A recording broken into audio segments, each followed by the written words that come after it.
ঘটনা শুনেছি, শুনে আমরা বের হয়েছি। পরে চাকু হাতে, বটি হাতে, গায়ে রক্ত, পরে বের হয়ে গেছে।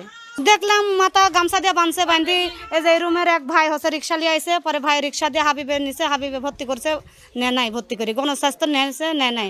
পরে আবার শুনলাম যে নামে ভর্তি করছে, পরে মারা গেছে। এইটুকুই শুনছি। রুমের ভিতর ঝগড়া বাজছিল, বাপেরা বলে দৌড়ে ছাদে নিয়ে গেছে। ছাদে নেওয়ার পরে বাপেরা বলে ছাদে কূপ দিছে। কুবানোর পরে ওই যে পরপরশি যায় ওনারে নিচে নামাইছে, নিয়ে মেডিকেলে নিয়ে গেছে। তখন নাকি ওনার বউ বাইরে নাই। বউ যখন ব্যাটারি রিস্কায় উঠাইছে তখন ওনার বউ বাইরেছে। এর আগে মেয়ে চিল্লাপাল্লা করছে, মেয়ে চিল্লাপাল্লা শুনে এই পাড়া প্রতিবেশী গেছে।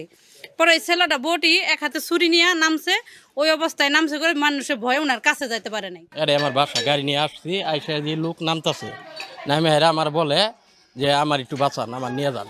গাড়ি মতো তুললে ওই মিলে আমি হাবিব ক্লিনিকে নিয়ে গেছি। ক্লিনিকে নিয়ে যাওয়ার পর রক্ত পইরা গাড়ি পুরা বাইসে গেছিলো। আমি ক্লিনিকে নামাই দিয়া ওই জায়গায় আমার গাড়ি রক্ত ধুয়ে আমি বাসায় গেছি।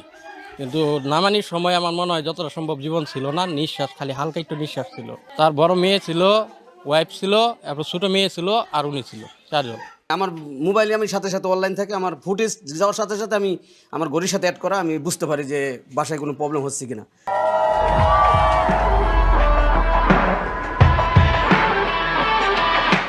আমি সাথে সাথেই আমার ক্যামেরায় ঢুকে আমি আগে দেখছি কি প্রবলেম, জানকি দেখলাম যে দৌড়াদৌড়ি এবং মারামারি, মানে ওই যে লোকটারে মানে রক্ত সহ আসতেছে।